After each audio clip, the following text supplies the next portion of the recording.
On May 25th, 2020, George Floyd was lynched in front of our very eyes. And the question that I want to ask today is, was he lynched in vain? Was the tragic lynching of George Floyd in vain?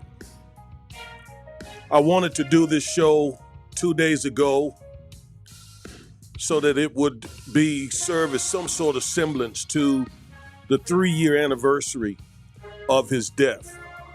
2 days ago would have been at least June 25th. Because we just cannot allow that man's death to just be written off in the annals of history.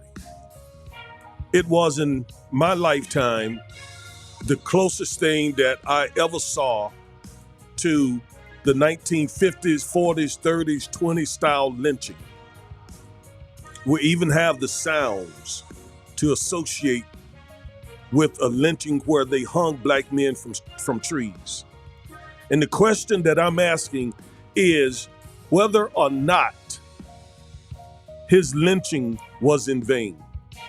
Stay with me for a few minutes as we look back at the George Floyd lynching and see what progress has been made since then.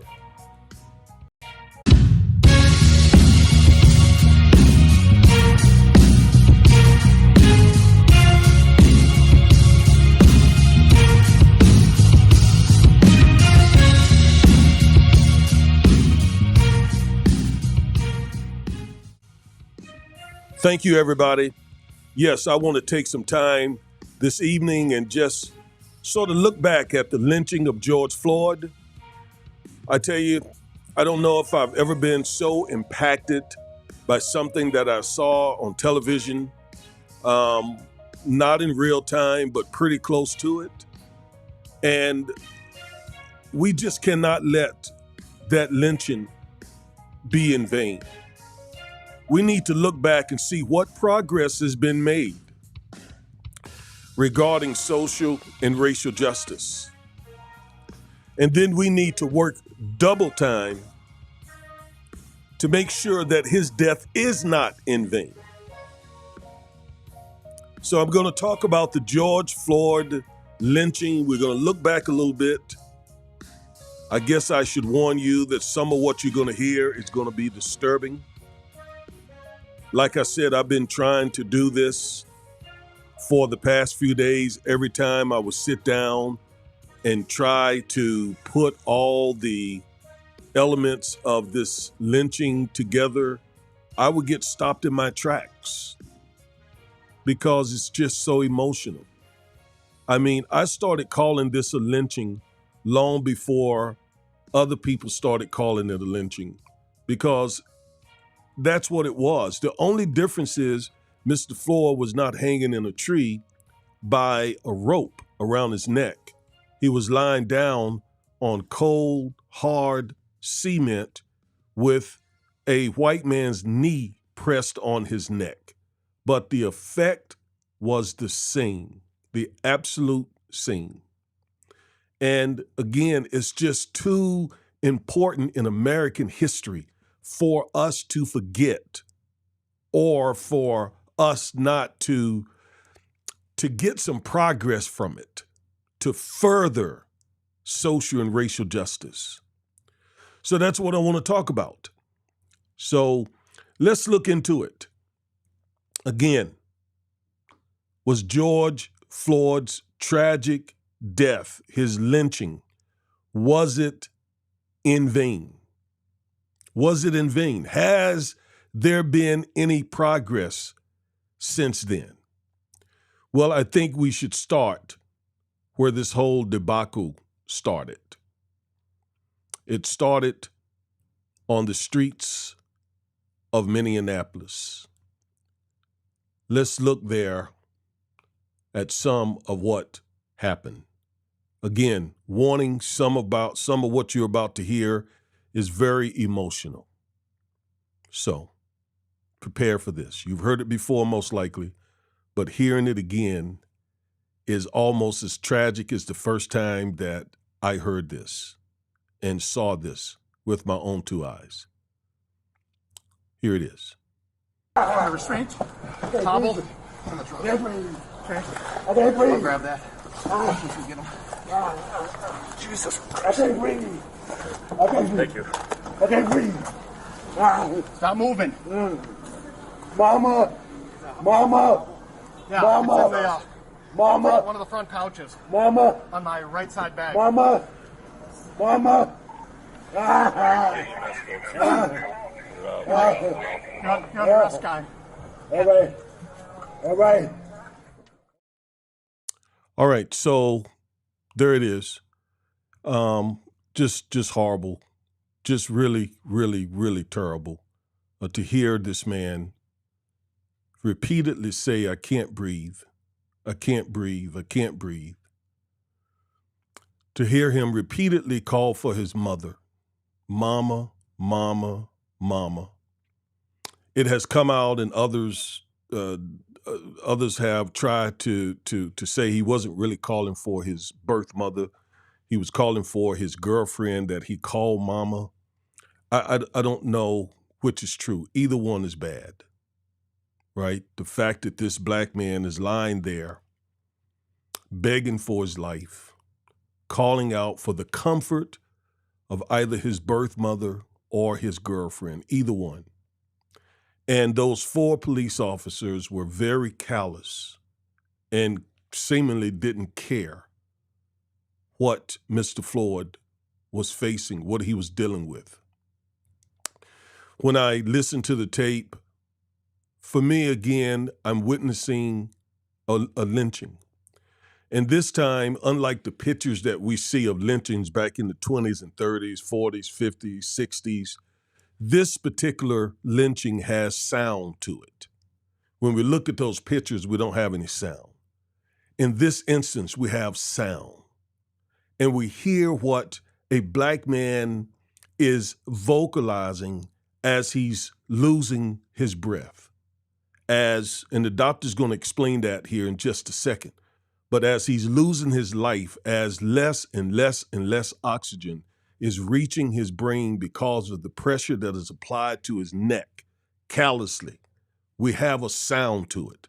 So when you see those pictures of lynchings, think about what George Floyd is saying there on that cement, on that concrete street. And remember, it was exactly what Eric Garner, when he was being choked to death, it was exactly what he was saying. I can't breathe. I can't breathe. I can't breathe. I can't breathe. Mama, mama, I can't breathe. That must have been what black men were saying as they were hanging from trees. And by the way, this nation just passed an anti-lynching law. Within the past couple of years, just enacted an anti-lynching law after the death of George Floyd. Now, what happened, that is also, to me, quite amazing. Watch this. Really a firefighter? Yes, I am from Minneapolis. Okay, bro, get on the sidewalk. You think that's okay? Check his pulse. Check his right. Charles, check his pulse. Get back in the sidewalk. The man ain't moved yet, bro. The man ain't moved yet, bro. Okay, where? Minneapolis. Okay, Bro, you're a bum, bro. One of the eyewitnesses to George Floyd's murder, the mixed martial artist. So we see there was a crowd of people standing out there. By this point, Mr. Floyd had expired, but they're standing out there and they are begging for Mr. Floyd's life. As he was begging, they were begging. Check his pulse, bro. Check his pulse. Check his pulse. One of the white ladies standing there was an EMS worker, and she wanted to check his pulse, but she was forbidden to do so by the Asian officer. And we know from the trial that even after Mr. Floyd expired, Derek Chauvin continued to apply pressure to his neck. And folks are out there literally begging them, check his pulse, check his pulse. He can't breathe. He can't breathe. But they were so callous. And by the way, let me remind you, all of this started because of an alleged $20 bill, of an alleged fake counterfeit $20 bill. He allegedly, that wasn't even proven, he allegedly had or was trying to pass a $20 bill.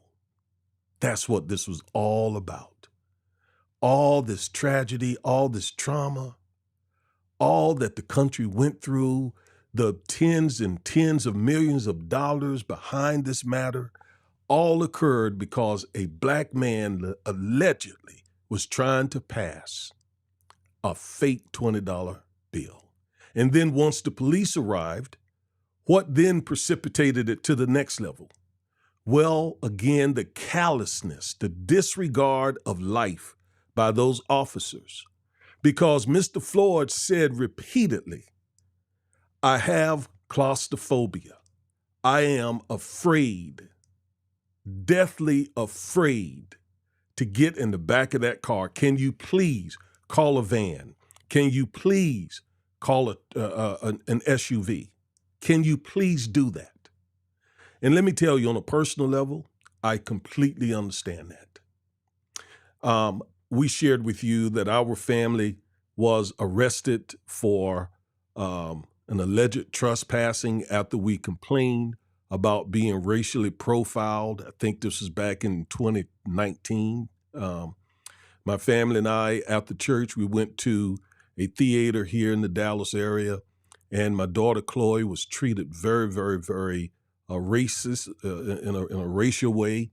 And when my wife and I got to the theater, we had just had dinner, so we were going to catch a movie. When we got there, I began to ask, why are you all treating us this way? Why are you, treating us like we are less than human? And mind you, white and Hispanic families were there getting great treatment. We were the only blacks there and just being treated horribly. And the general manager was a black guy. And when I saw him, we thought, okay, he will certainly understand this. Wow, he was worse. He said we were trying to play the race card, and he essentially called the police, and me, Chloe, Caleb were arrested, and they were about to arrest my wife over a fake trespassing allegation. So we were handcuffed, and they were trying to put me in the back of this little police car, and the back seat was probably a foot, deep. And I'm a pretty big guy, and George Floyd was bigger than me. I'm like 6'2". George Floyd is like 6'4", 6'5", I understand, he was. And his mind just could not conceive him being placed in that car, handcuffed. He just had a primal fear of death. And he told them that. So all they had to do was get a larger vehicle.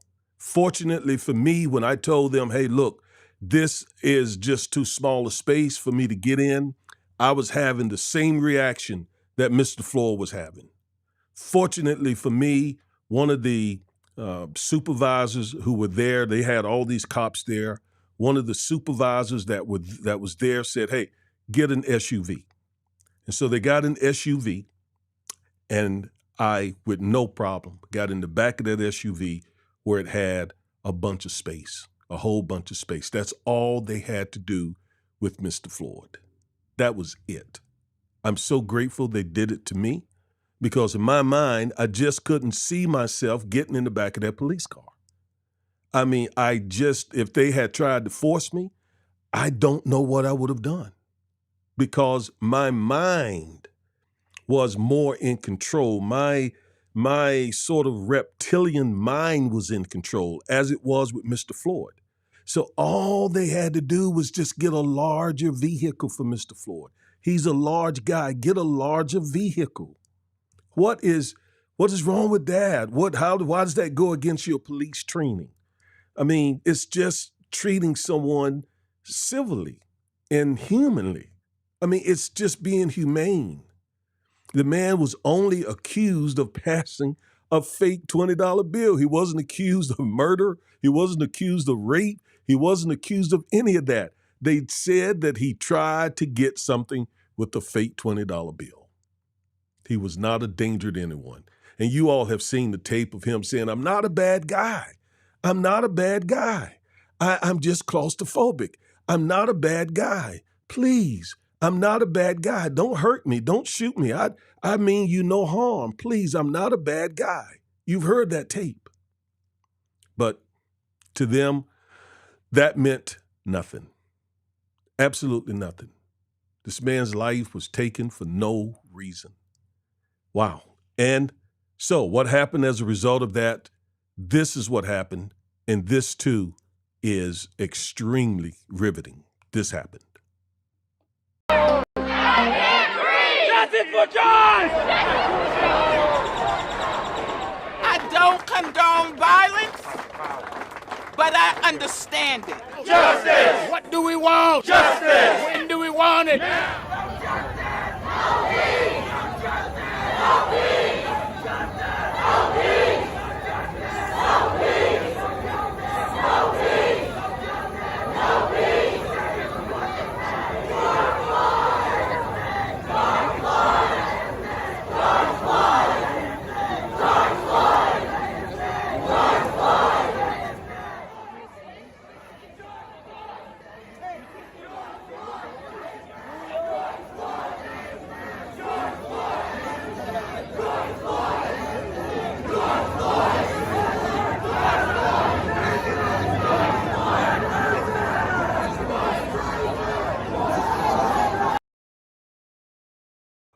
What was astounding about that protest, and you see it was largely peaceful, is the fact that it was white, black, Asian, Hispanic, Arab, all types of people all over the world who were protesting what they saw. People finally saw and felt what African Americans had dealt with for centuries. America saw it for themselves. That was what helped catapult the civil rights movement in the 60s. The television cameras would show the mean, hateful, racist person sicking dogs, vicious dogs on black people who were simply trying to vote, or water hoses, or as Mamie Till said, she wanted America to see what they did to her boy, Emmett Till. When people can see what we deal with on a daily basis, I guess at that moment they feel a sense of solidarity. But does it amount to real change, real progress? Real reform? Not necessarily. And that's what we're going to look at. But before we do, I want you to hear now briefly the testimony of the expert that the prosecution used in Derek Chauvin's trial. And he tells us exactly what caused Mr. Floyd's death, which contradicts what the GOP, what conservatives say killed George Floyd. Here is the expert. So let's talk about your opinions with respect to this case. Have you formed an opinion to a reasonable degree of medical certainty on the cause of Mr. Floyd's death? Yes, I have. Would you please tell the jury what that opinion or opinions are? Yes, Mr. Floyd died from a low level of oxygen, and this caused damage to his brain that we see, and it also caused a PEA arrhythmia that caused his heart to stop. And by PEA, you mean pulseless electrical activity? Correct. It's a particular form of an abnormal beat of the heart, an arrhythmia, and a particular form of it. Is this what some persons might refer to as asphyxia?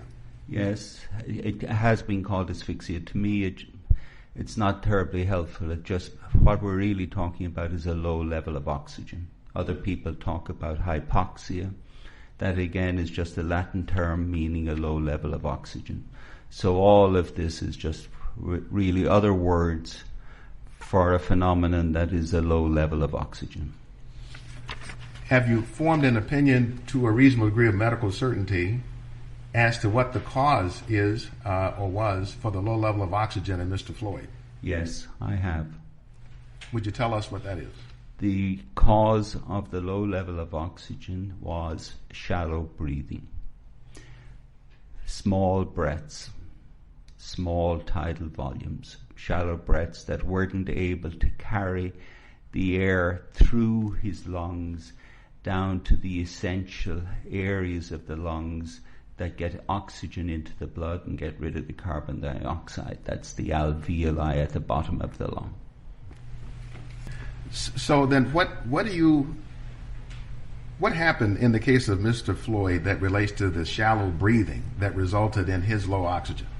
So there are a number of forces that led to that the size of his breath became so small. And so there are a series of forces higher up that are leading to that. And the main forces that are going to lead to the shallow breath are going to be that he's turned prone on the street, that he has the handcuffs in place combined with the street, and then that he has a knee on his neck, and then that he has a knee on his back and on his side. All of these four forces are ultimately going to result in the low tidal volume, which gives you the shallow breaths that we saw here. And so the air will not... All right, so you heard the expert. He was a pulmonary doctor. He looked at Mr. Floyd's medical records, the autopsy, and he expressed his opinion to a certain degree of medical certainty. Those are legal terms that a medical expert must express pursuant to the law in order for their opinion to be an expert opinion.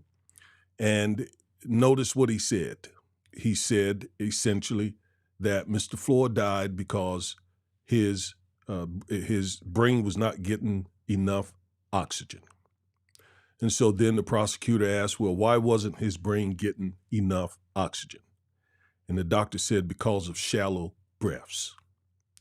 And then the prosecutor said, well, why were his breaths shallow? And the doctor said, well, there were four forces.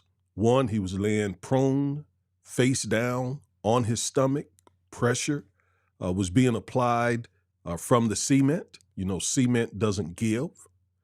Couple that with the fact that his hands are handcuffed behind him, which is, again, applying pressure to his lungs.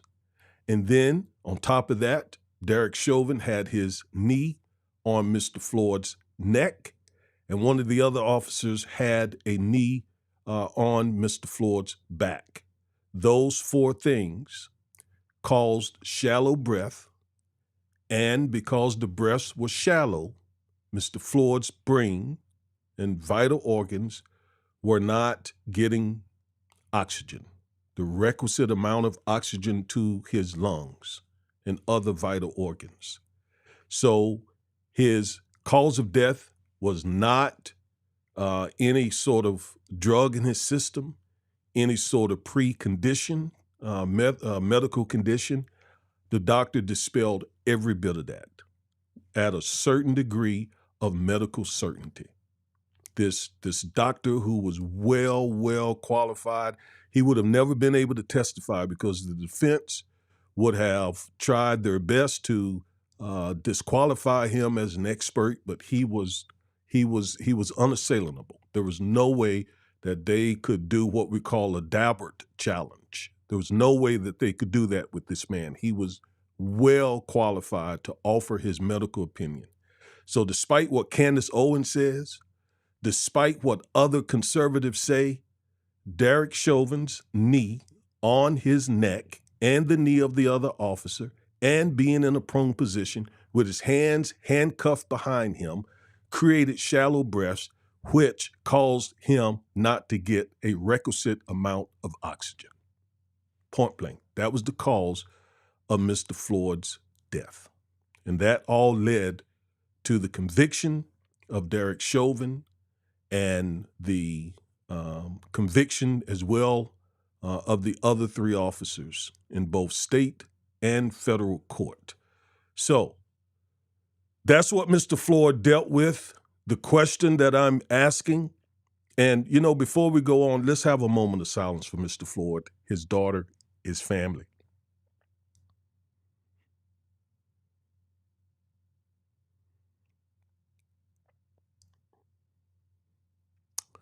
Thank you. Okay, so let's now answer the question. Has there been any real national police reform since Mr. Floyd's death? And by the way, thank you all for the comments that are coming in.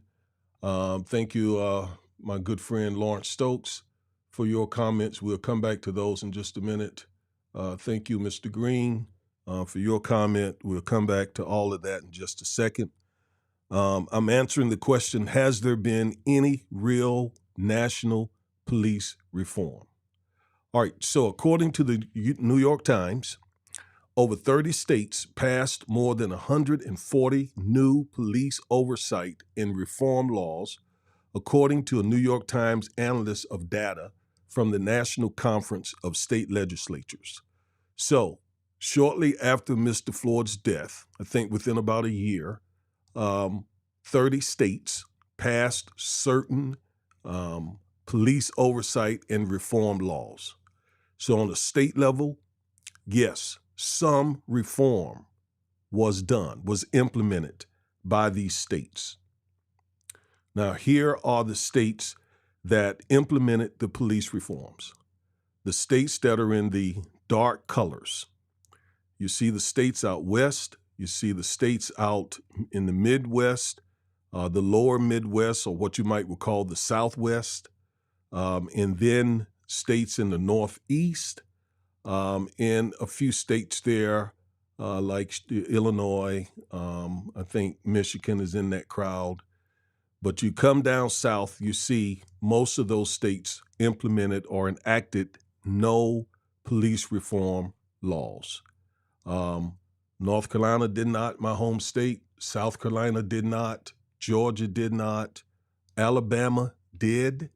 And I don't know, I can't remember what that other state is over there. I think it's either Tennessee or Arkansas. I think it's Arkansas, actually.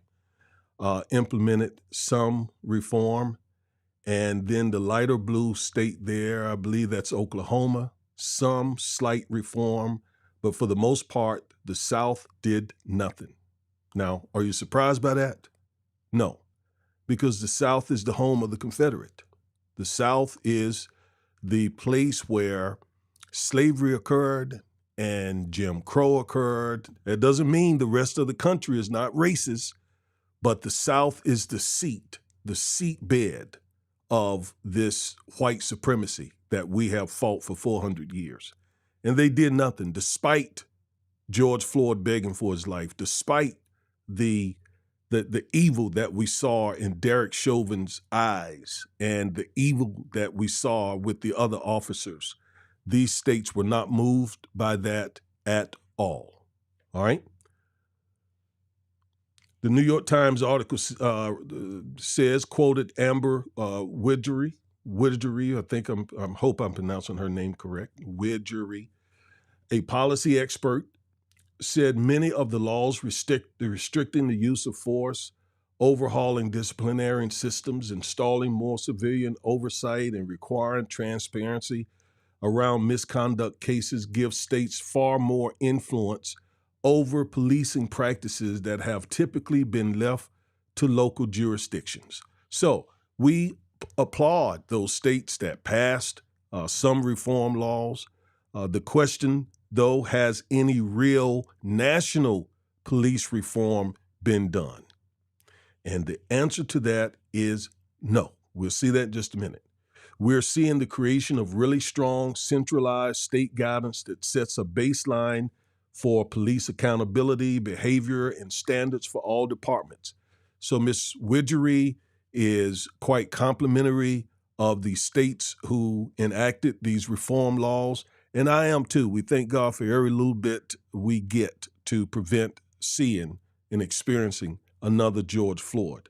But it's not enough, because this is the one that we need. We need the George Floyd Justice and Policing Act. That was named in George Floyd's honor, and it has national import, not just statewide. It has national import. And more importantly, it gets to the heart of the matter.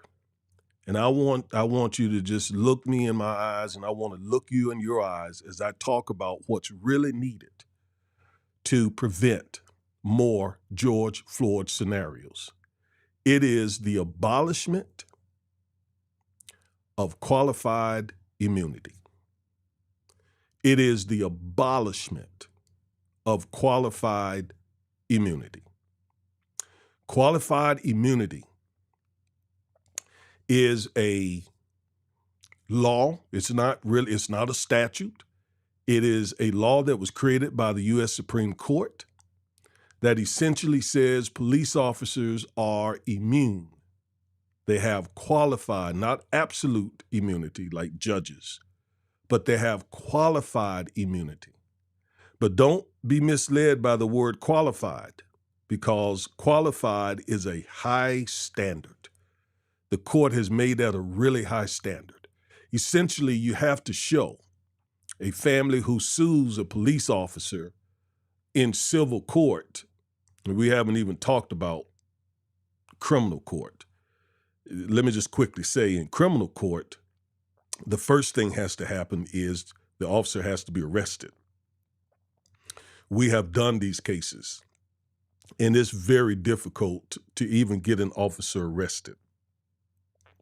And before many states, before the officer is arrested, the officer gets 2 or 3 days just to kind of get his story together. And then he talks with the investigator.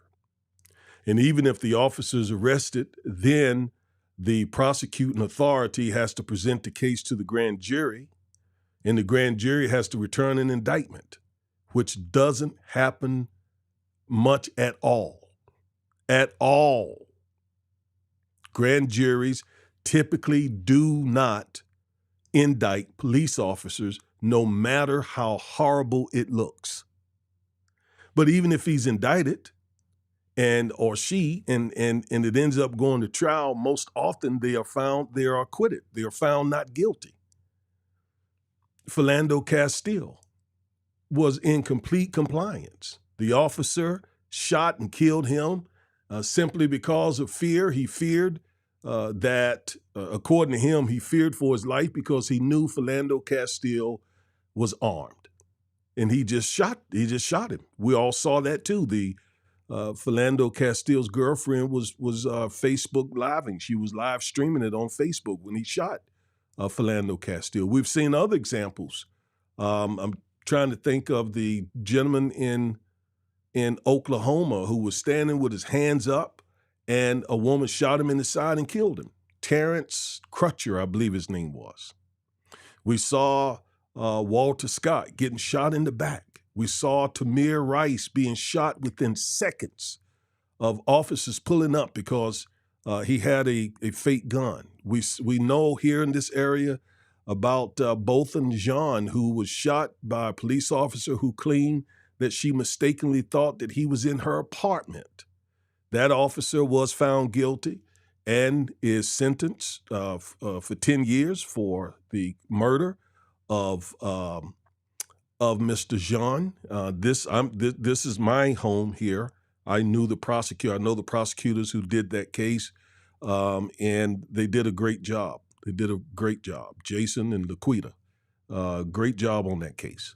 And Dallas has gotten other cases of police officers convicted, but it is rare. It is rare. Fort Worth recently also got a conviction of a police officer. So the DFW area has seen some progress with this, but around in most other jurisdictions around the country, no. The criminal court, for various reasons, is just not just not good at prosecuting police officers. And think about it. I mean, you got the district attorney's office that works with the police on a daily basis, handling the prosecution. I mean, that's a conflict of interest right there from the jump street, right? And then the U.S. Supreme Court has handed down these cases that protect them in criminal court. So getting a criminal conviction of a police officer has about as good a chance as a snowball in hell of surviving. Let me just tell you that, all right? So most of the time, your only hope is holding the officer accountable in civil court. And you file the lawsuit, okay? We are about to file one in the next couple of days. You file the lawsuit, and one of the first things the defense is going to do is file a motion to dismiss, or they're going to file a summary judgment motion, and they're going to plead, guess what? Qualified immunity. They're going to say this police officer has qualified immunity. Now, let me show you how hard it is to overcome qualified immunity. All right, so let's go back to George Floyd. We saw him being choked to death for the reasons the doctor explained. In order to overcome qualified immunity, what the plaintiff has to show is that there is a similar previous case or set of circumstances that are similar to the case at hand. So unless there is someone that the police has choked to death with a knee or on the neck of somebody, and while handcuffed, while face down, unless there's almost an exact replica of those set of circumstances, that the officer then would know that this is a dangerous situation and that he shouldn't have done that or shouldn't have done that, then there's a good chance that the judge is going to dismiss that case on the basis of qualified immunity. You see how high that standard is?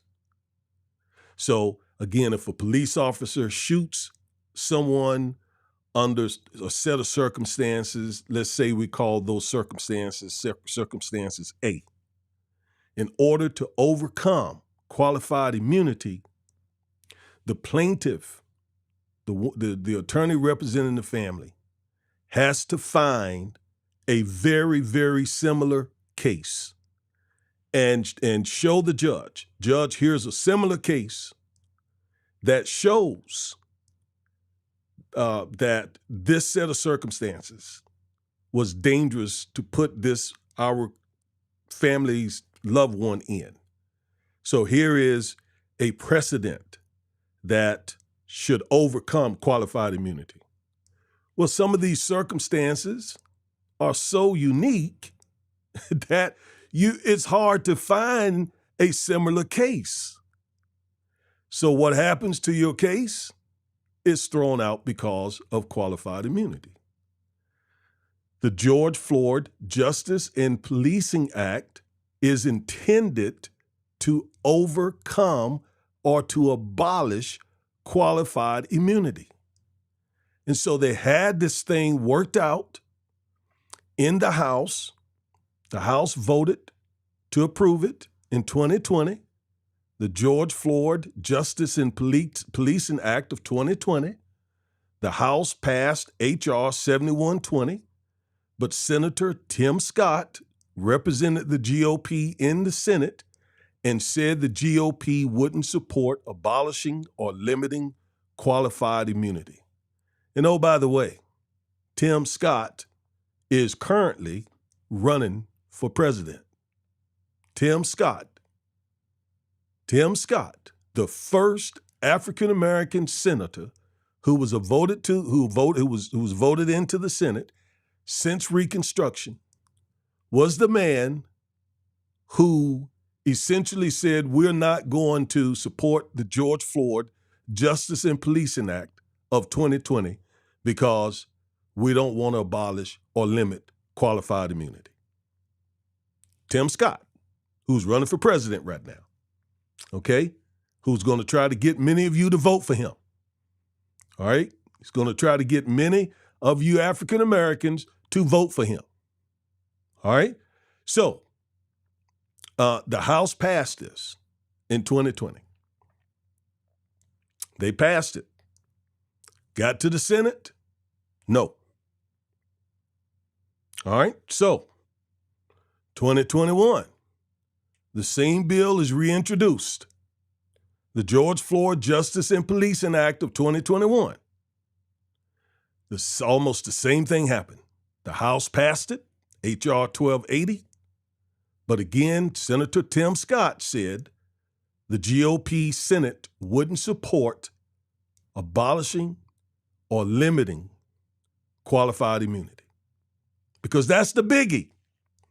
Why is it so big? It's big because if an officer knew that he would face a civil judgment that could take house, that could take pension, that could take car, that could take savings, that could cost him everything. If he knew that before choking somebody to death or shooting someone to death under questionable circumstances, he would think twice, or she would think twice. And that would save lives. That would save lives.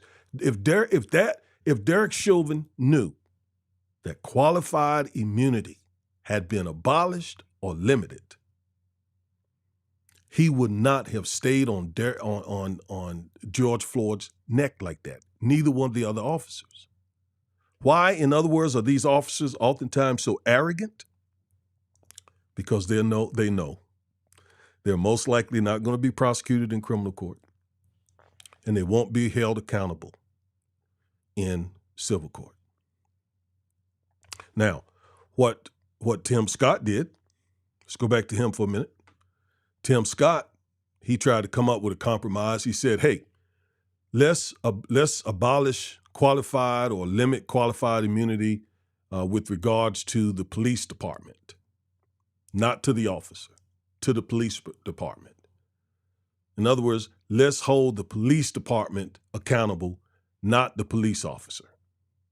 That was the compromise that he and the GOP proposed. Well, why doesn't that work? That doesn't work because it leaves the situation as it was before, which is the officer is not accountable. The accountability needs to be on the officer, not just putting it over on the police department or the city. They need to be accountable too, because most likely those officers are following some sort of citywide or police department custom or policy. So yes, they are accountable too, but the accountability also must be shared by the police officer because he's the one or she's the one in the streets with the gun or choking somebody to death or applying some sort of maneuver. So it was no. It's like, no, that's a no starter. That's a non-starter. That's a no-brainer. What is the point of abolishing or limiting qualified immunity if it doesn't apply to the police officer, who's the one who's actually on the streets? These cities who employ these police officers, they're used to paying out civil judgments. I mean, some of these cities pay out hundreds of millions of civil judgments. That doesn't really rock them. They just use our tax money to pay off those judgments. That's no deterrence. We need deterrence that is applied to the police officer, him or herself. So the Tim Scott compromise was really no compromise at all. So the George Floyd Justice and Policing Act of 2021 passed by the House, stuck in the Senate. And no matter what those state laws do, they're good, don't misunderstand me. Some of them are good. Some of them may help and save some lives, and we are grateful for every life that is saved, okay? But to really get to the root of this, qualified immunity should be abolished or limited. And I tell you, there's this talk about defunding the police. And, you know, GOP will co-opt the term and twist it and make it mean all sorts of things. And they've done that with defunding the police. Defunding the police just simply means taking some of the funds that police departments get across the country and giving some of that money to other agencies that can provide some help, some support to people who most often end up having those interactions with the police. In other words, for example, strengthening maybe mental health units, or developing or creating mental health units in a city. That's very worthwhile. That needs to be funded, because a lot of times it is mental illness that brings cops into interaction with the Black community. All right, so that's very worthwhile. That's not really defunding the police. It is funding an agency that can assist the police and hopefully lead to less lethal outcomes for Black Americans. So abolishing or limiting qualified immunity is the real deal. That is what needs to happen. Again, yes, the state laws, all well and good.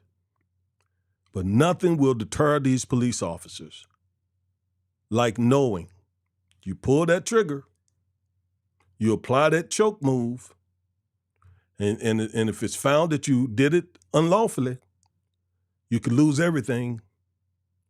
That would get their attention. And why is that deterrence important? It's important because policing started wrong. It started hunting Black people during slavery. When you start that way, it is very difficult to correct things later. It started wrong. And there are a lot of people a lot of cops who come into the profession with implicit biases. Some are just outright racist. And let me say this as I come to a close. We saw five Black police officers beat Tyree Nichols to death. And according to Paul Butler, Professor Paul Butler, in his book, Chokehold, it is Black police officers who are more apt to apply deadly force to Black men. So it is oftentimes white officers on Black men or women, but a lot of times it is, now most of the times the cops who kill Blacks are whites. But according to Paul Butler, Black cops are more apt to kill Black men. Well, whoever's doing it, it needs to be stopped. There need to be deterrence. Abolishing and or limiting qualified immunity, that's the big one. That's the big one. And it could be done even now if Joe Biden and the Democrat-led Senate just simply did something to the filibuster rule. That's all they need to do. Just tweak the filibuster rule so that they can just pass this act with a simple majority instead of having to overcome a filibuster, which would require that they get 10 votes from the Republican Party, which they're not going to get. And it's not like the Republican Party is so pro-law enforcement. We saw that January 6, 2020, when a bunch of GOP folks showed up at the Capitol building and committed all sorts of violence against police officers. Right? We saw that too. So when we asked the simple question, was the tragic lynching of George Floyd in vain? I wouldn't say it's completely in vain, and there's nothing that we could do to bring him back or to, sort of make his death meaningful. There's nothing we could do. But my God, if his life was taken in such a tragic way, we ought to get something meaningful from it. Dr. King was a completely innocent man when he was murdered, when he was assassinated. And shortly after his death, major civil rights legislation was signed into law that has had a huge impact on the African American community. So far, Mr. Floyd's death has not resulted in meaningful nationwide police reform. So I'm saying that we need to double our efforts to get this bill passed so that we can begin to see some true deterrence on the streets and can save some Black lives, because Black lives matter. And we think the Black Lives Matter movement, despite whatever missteps there may have been, though that movement has pushed the needle. That's why we got those 140 laws passed in those 30 states, because of the Black Lives Matter movement. So, to get true, real, national police reform done, we need qualified immunity to be either abolished or limited. And in order to get that done, the Senate just need to simply just tweak the filibuster rule so that Kamala Harris can do the deciding vote and get this done. It can be done just that simply. All right? Thank you for sharing this time with me. I could not go past this year without remembering what we all experienced, and shall I say suffer, the trauma that we suffered, watching Mr. Floyd get lynched the way he did. Okay? All right, yes. Comments. My wife wanted me to get to the comments as I promised. Thank you, sweetheart. Lawrence Stokes, my good friend. Why did it take this long to sign that bill? I think Lawrence is talking about the anti-lynching law. Did it take the death of George Floyd, or was it the fact that this went viral?